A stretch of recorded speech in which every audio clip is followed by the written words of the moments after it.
Hey, Spencer here from leadingworshipwell.com. This is the place where we talk about how to lead yourself well, lead your church well, and lead worship well. I'm going to share with you another quick tip this week for your worship leading, something specific that you can apply when you lead this Sunday or the next time that you lead worship. Maybe you have services during the week at your church, and it is simply this. Smile. Smile. My mom was a music teacher as I was growing up, and I remember her teaching like the choir at school, or the chorus at school, whatever they called it, and she always reminded the kids to smile, because people want to see people who are joyful and smiling. And that's just for some random musical performance out of school. That's not even for worship. If we are to be joyful as Christians, we should probably smile a little bit more, right? And not have our faces like all scrunched up. And now there's room for different emotions in worship. I get that. But I think that smiling is one that we don't do nearly enough whenever we're leading on stage. And it's something simple that we can do.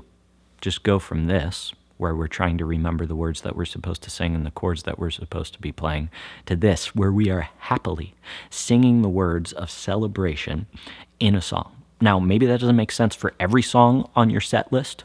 You know, I am doing Lord, I Need You this week. I think of me singing, Lord, I come, I confess, bowing here, I find my rest. Like, if you're singing about your sinfulness, probably not the time to smile. So do it in the context that you're leading in the context of the song that you're leading in. But think about the songs that you're leading. You're probably doing at least some joyful songs, right? And speaking of joy, our staff here at the church has been reading through a book by John Piper. What's it called? Something like The Delight in Duty or something. It's a real small book, but it's basically a smaller version of what's that book he has? Desiring God? I know that's his website. I don't know if that's what it's called.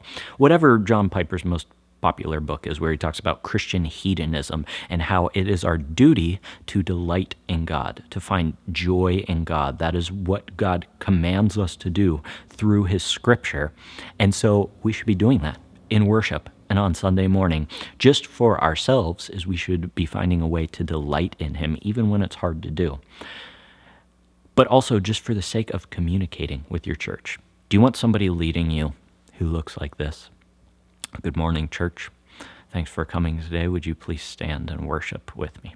Or do you want somebody who says, hey, church, we're here to celebrate the goodness of God this morning. We can't wait to lift him up and magnify his greatness together. So let's stand as we sing to God, the one who made the universe, the one who puts breath into our lungs. Let's sing to him this morning. You want the second one, right? You don't want the person who's just standing here like this. And it's not manufactured energy for the sake of manufactured energy. I just want to challenge you to smile this week. Like this. Teach this to your worship team too. Challenge your worship team with this, because maybe it's easy for you as the main worship leader, if that's your role at your church, to stand up there in front of the mic and say, hey, good morning, church. Welcome, everybody. But it's a lot harder for the bass player in the background to be like, or easier for the bass player in the background to be like they never look at the congregation. Their face is always down like this. They're a worship leader too. I talk about that all the time. Everybody on your team is a worship leader. So ultimately, we should all be smiling. So challenge your team in this as well. Remember this week. Smile. Just smile when you're leading worship. See how it affects the energy of your room and the way that you lead. Speaking of your worship team, which I just talked about, if you want to lead your team well and you want to challenge them to smile, one of the ways or one of the times you can do that is during your worship team rehearsals. I think that's the best time to lead your team. That's why we don't just show up and play songs on Sunday. We want to lead our teams well. The way you do that is through your worship team rehearsal, and maybe you don't have a worship team rehearsal plan. I want to give one to you. It's linked down in the description below. It's called the Worship Rehearsal Blueprint. In that blueprint, I'll teach you a step-by-step plan that you can implement directly into your ministry to make sure that your team is led well, not just musically. We don't just play music. We aren't just a band, but led well musically, spiritually, and relationally, so that they can grow in their faith, grow in their relationships with each other, and ultimately serve your team better. So check that out, the Worship Rehearsal Blueprint, down in the description below. Other than that, thanks so much for joining me. Till I see you in the next video, keep leading worship well.